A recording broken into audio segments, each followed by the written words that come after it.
So tell me something. Do you agree with the perception that dating has gotten harder? Now, if you say yes, I think that's a fair assessment. I think the reality is that a lot has changed over the years. The internet, social media, the climate of society has made things a little bit more difficult. Now, difficult does not mean impossible, okay? There are still people who are finding success, and I do believe that you, if that's what you desire for your life, can find success. However, there are a lot more things you have to be mindful of, and I do think that due to the fact that things have gotten more difficult, we have to be even more on point as individuals to see greater success. But today's video is not so much about you, and it's about the harsh truth about dating men today. And I hate to say what you're up against, but technically, yeah, like that's what it is. Now listen, I do not want you to watch this video and get discouraged. I don't want to see comments saying, oh my gosh, after watching this video, I give up on dating. No. If anything, you should be inspired because now you're becoming aware, and I'm going to always give you some solutions on how you're going to navigate through some of these things that we need to talk about. All right. And so one of the harsh truths about dating men today that you have to be aware of is that most men lack healing. All right. Now, I know some of y'all probably said, amen, threw your hands up, start clapping, because you feel me on this. You really feel me.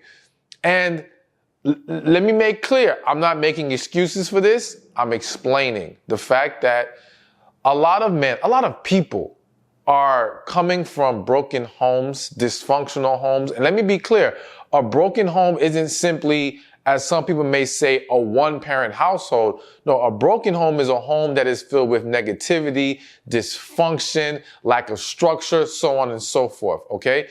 Because there's a lot of people who are coming from two-parent households and still ending up with a lot of dysfunction. And so this has created a lot of individuals who now take this dysfunction into their childhood. I mean, I think the reality is if you sat down and asked any coach or therapist or counselor, they will tell you that the vast majority of adults, their issues that they're dealing with today stem from unresolved childhood trauma, unresolved childhood hurt and disappointment that then was compounded by things they experienced in their adult lives. Now, I think there's an argument to be made that in certain ways, there's a, how should I say? A lot of men have not been taught how to deal and process their emotions. So there's a suppression of a lot of this hurt. Now, again, this happens on both sides. But for the men, they're just trying to keep things moving. And what this has created is a lot of men who tend to be very emotionally unstable or emotionally immature, not knowing how to deal with things from that angle, struggling with communication in certain ways, as well as there's a segment of men, I don't think this is the majority, but the segment of men who this suppression leads to a lot of big emotional outbursts. So some women will argue, because I always say women are more emotionally driven than men are. And I stand by that, all right? We can look at it from a biological standpoint and we can prove that. However, some will counter that by saying, well, look at all these men and their emotional outbursts. And what I would say is, yes, because of the constant suppression, when men finally let things out or it starts to pull themselves out of them, so to speak, it comes out hard. It comes out big. From some men, unfortunately, it comes out violent, right? But that's very different than being more emotionally driven. Now, we won't get too deep into that. Let's not get into no back and forth about our perception of that. The fact remains that a lot of these men haven't healed. A lot of these men are carrying this baggage into the dating process. Now, how do you need to navigate this? One, and I say this with love. You know I love y'all. I only want the best for y'all, okay? And I have to be real with y'all. Because this video ain't about bashing men. A lot of y'all aren't healed either. A lot of y'all are focus so much on the brokenness in men that you're overlooking what needs to be resolved and healed within you. And if you are trying to get a man, because some of you are in this position, to heal, well, the greatest inspiration of healing is a person who's already healed themselves. Okay? So you have to make sure that if you want to overcome the obstacle of broken, unhealed men, then it starts with you becoming a whole healed woman. And when you do this, you will now walk in your power. When you do this, you will be able to sniff out the brokenness a lot quicker, all right? A lot easier. You also will find yourself not gravitating or being more comfortable in that dysfunction, because many women who have not healed, whether consciously or subconsciously, choose unhealed men because there's a level of familiarity there. There's a level of it feels safer emotionally, not safer as in it's good for you, safer as in, well, he ain't no better than me. He's just as broken as I am. And I know some people don't like the word broken, so please don't be offended by that. But I'll try to use the word unhealed more. He's just as unhealed as me. So it doesn't put the spotlight on me. It makes me feel more adequate, or it doesn't make me feel inadequate in this person's presence, because if they were very healthy, then it would be harder to look at myself in the mirror and feel okay about where I am with things. There's a lot we can dissect with that. But the point is, when you don't heal as a woman, it is more likely to lead you into the wrong relationship. It is more likely to lead you into the arms of the unhealed man. And now two unhealed people together is pretty much a recipe for disaster. Let's just be real about it, all right? Some people survive it. Those are minority exceptions. Most end up paying a bigger price for it. So you got to start with that. The other point I want to make in recognizing and acknowledging the fact that a lot of these men are not healed is, listen, though I do believe that people can get to a place of true healing and truly being free from their past issues. Because some people say, well, you never fully heal. I don't agree with that at all. I do believe you can reach full healing. But I also acknowledge the fact, and let me just say this. Some people will say, well, everybody has issues. No. Everyone at some point has issues, but I do believe some people have resolved their issues. And we can't use that everyone has issues as a scapegoat to not address our own. But I still understand that not everyone's perfect. I still understand that just because someone is unhealed doesn't mean they're not a good person, doesn't mean there isn't potential real love and the potential for a successful relationship here. It just means we cannot ignore the issue. We must address it and give them the opportunity to resolve. Now, I know most of you will say, well, these men, they're not trying to hear it. Granted, most men aren't for you, so don't expect most men to be receptive and willing to make necessary changes. However, that doesn't mean run when you see a red flag.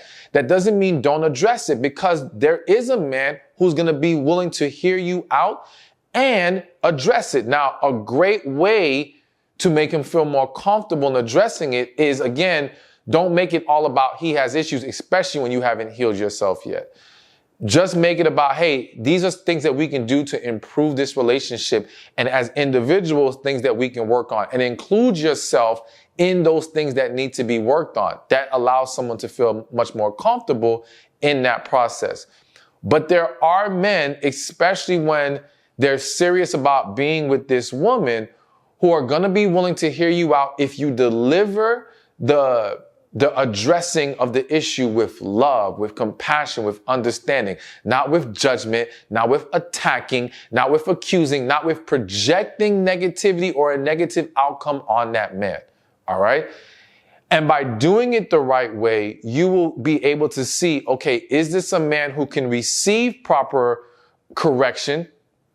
And is he willing to do the work to become better? All right. And that's a great weeding out process, because once you can find a man, and I say the same thing to men, once you can find a partner who is willing to receive correction, loving correction, and do something about it, you're on a great path right there. That's the foundation we need for healthy, successful relationships. So yes, a lot of these men are not healed, but that doesn't mean you cannot meet the man who is willing to become better and be able to embrace walking on a healthier path with you. All right. I feel like there's so much more I can say about number one, but I said a lot already. So let's get to number two. And the second harsh reality about dating men today is you have to understand the financial dynamic is different now.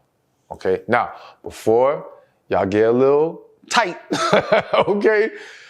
If you know anything about me, you know I don't really preach you should be trying to build a man up or date a broke man or I'm not even a fan of 50-50. Now, those topics are left for a different video. But I do think we have to acknowledge that, in today's world, it's not like the old days.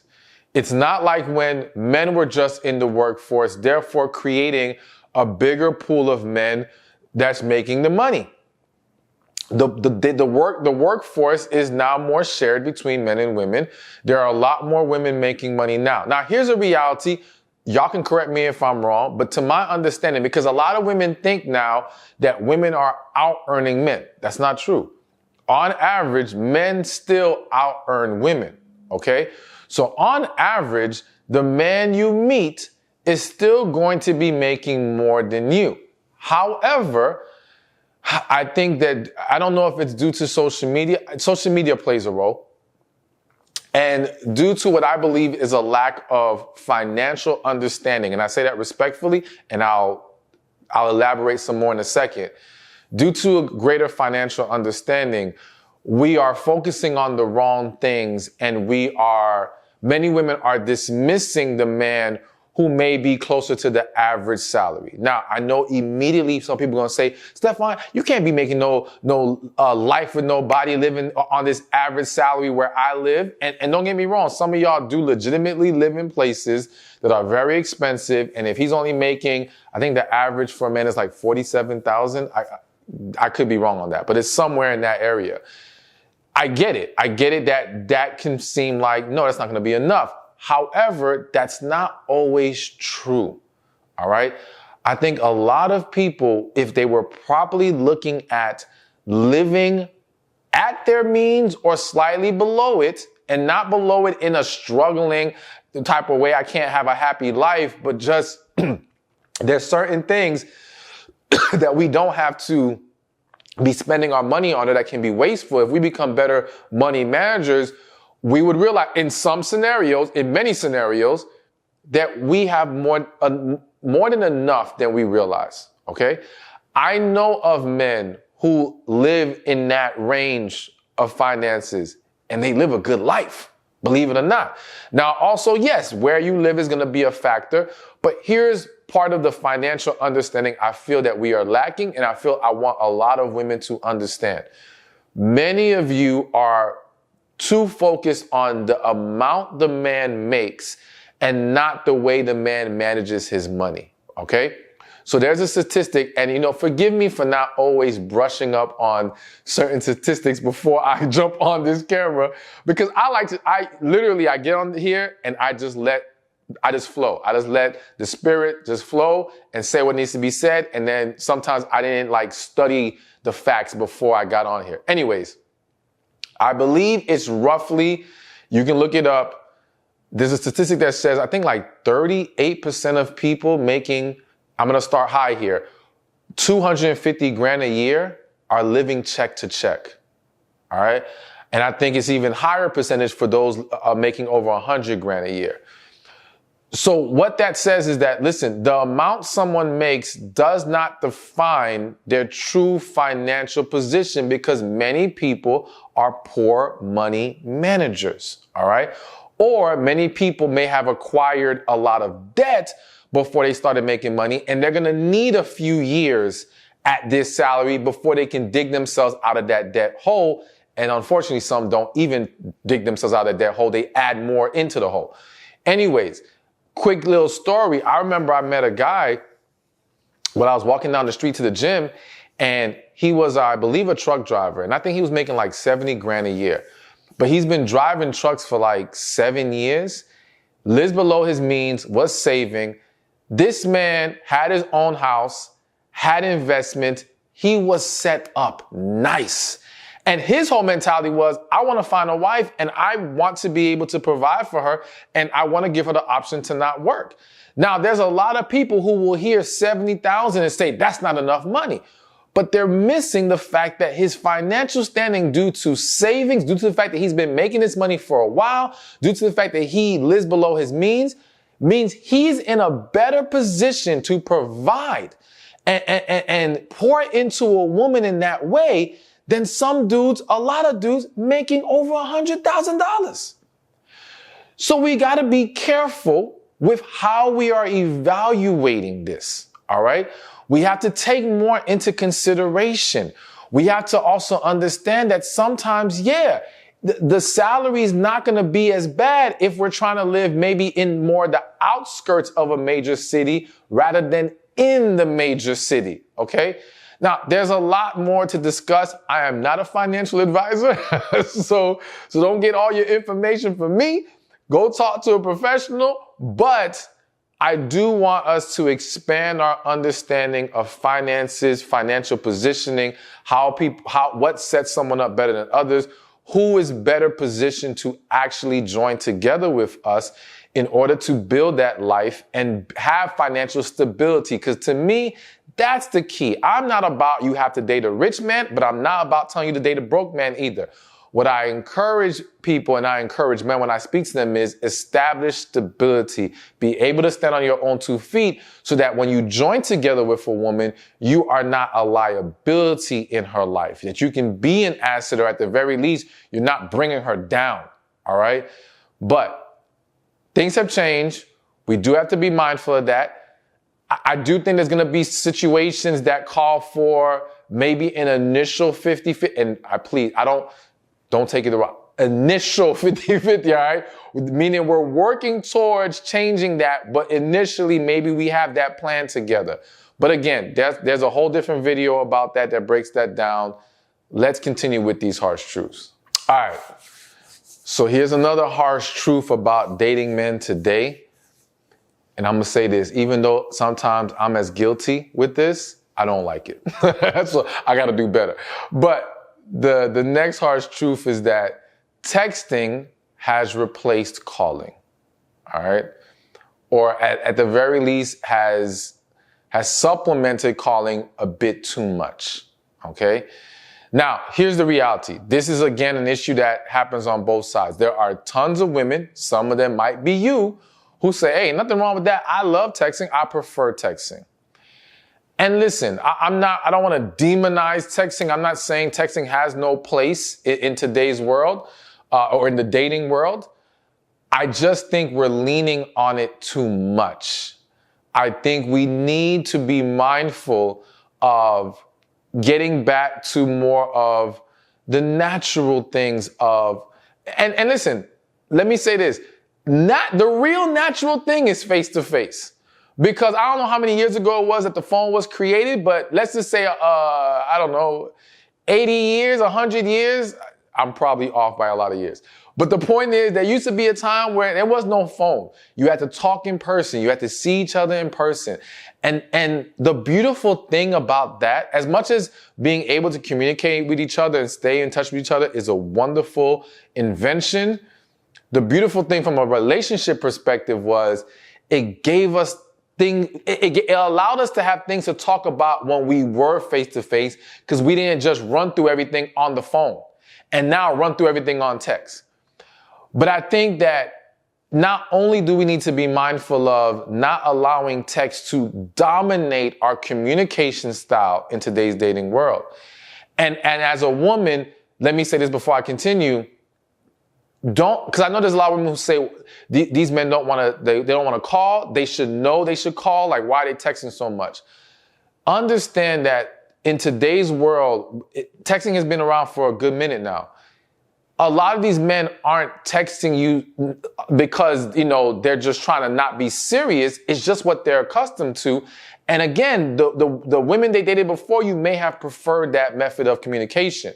So rather than jumping to a negative conclusion, I encourage women, if you want more talk time or more face-to-face time, let that be known. Now, if you let it be known and he's unwilling to correct it, now that's a problem. Now we can drop that joker. He ain't serious. Let me not call him a joker. But we can drop him because he's clearly not in alignment with you, and that's understandable. But you should at least communicate your desires first, because this is something that has become very ingrained in our society. But going back to not allowing texting to overly dominate our communication style, I would prefer that we learn to have the balance of keeping texting for short stuff.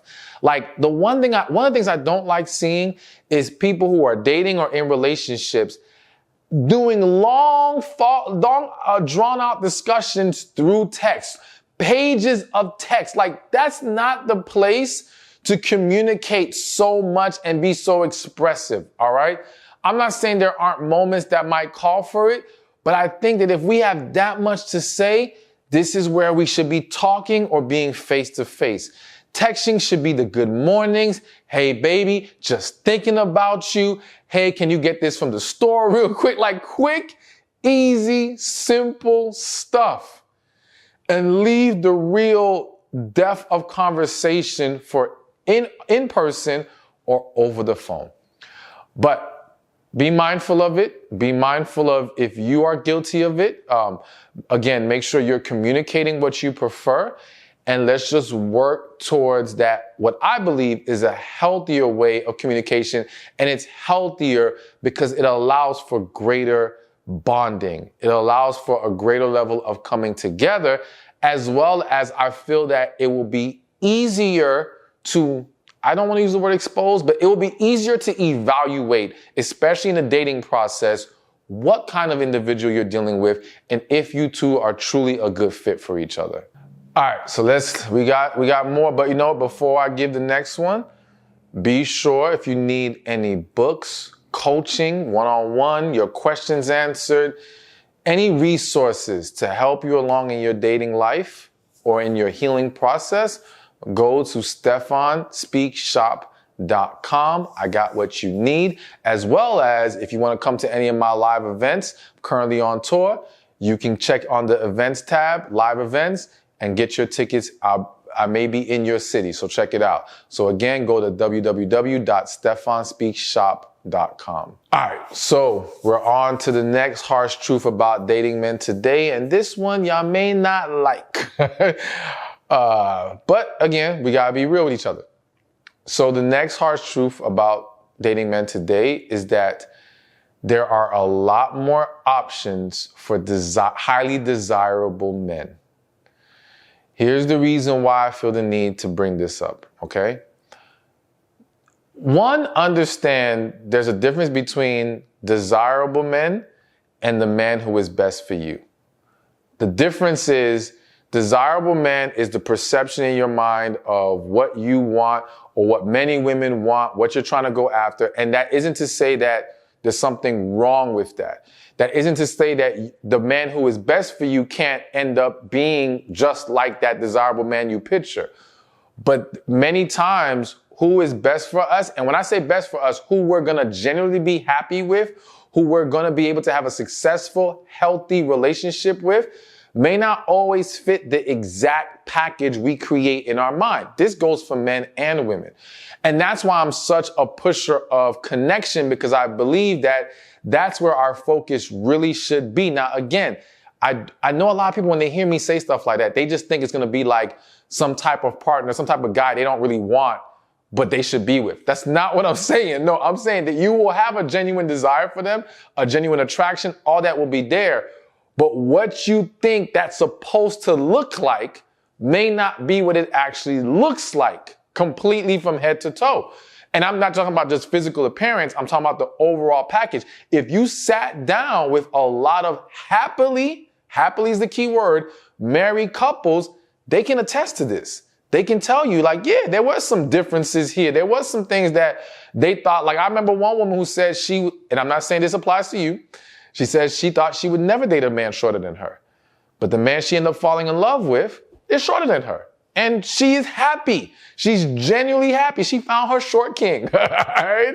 And they're good, okay? Now, again, it may not be shortness for you, it may be something else, but there's variations at times. But with that said, in the idea of this highly desirable man that women want, the reality is that, yes, social media has opened up access to more options than ever before in the history of life. And this really is on both sides of the ball. Like, there's women have, you could argue that there's a lot of women that have access to more options than they had before, though we can argue if those are desirable or not. But definitely the men have more access as well. And so the reason why I bring this up is to simply say that, listen, you've got to understand that if you truly want that desirable man, which again, I want you to really focus on connection and what's best for you.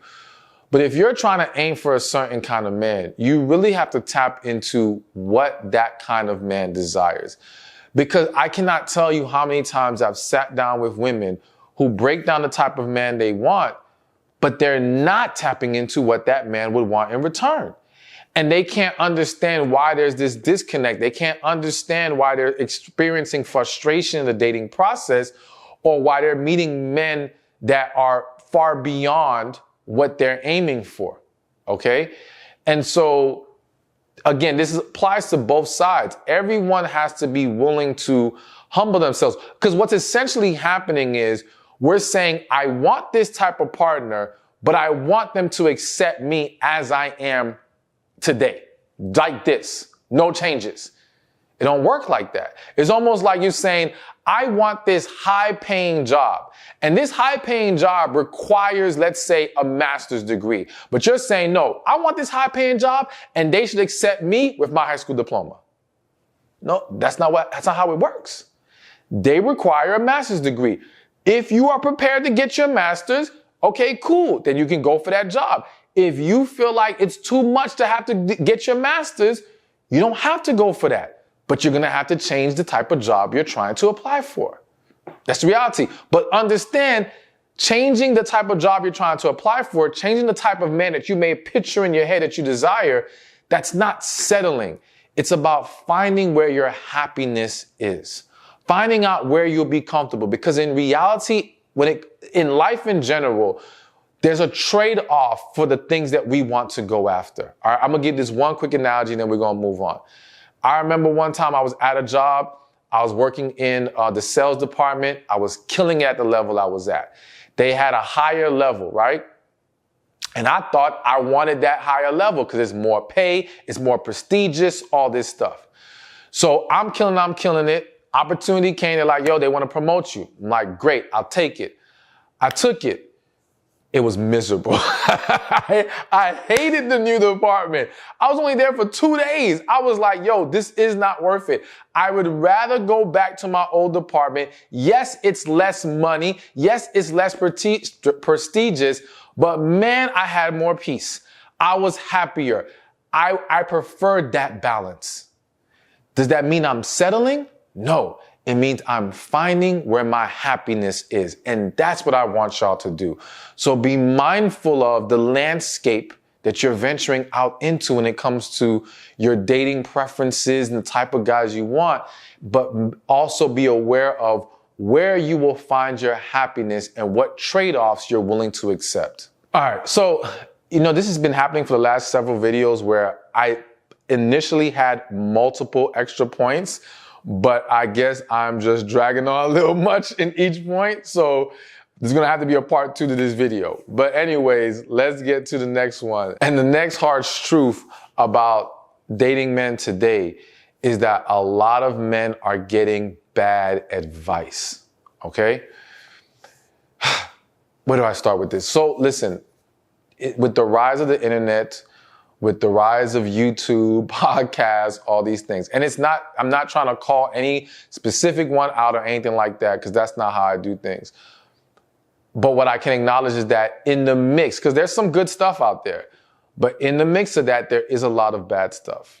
And a lot of men are being taught principles and ideas that, if I'm being honest, they're not necessarily inaccurate for the general public of women, but they are very ineffective or harmful when trying to establish a healthy relationship with the right woman or the woman that he generally wants to be with. Okay? And so I'll give you an example. Like a lot of men are told, don't put a woman on a pedestal. And I don't necessarily disagree with the premise of it. I think we have to add proper context. I'm a believer. I'm going to tell you what I've told men before. I tell men she should be on a pedestal. Pedestal meaning she should be separated from the rest of women. All right. Not pedestal meaning you're putting her above you and making her your peasant, making you her peasant and treating her like, she's this god, because we should not be doing that to anyone. Right.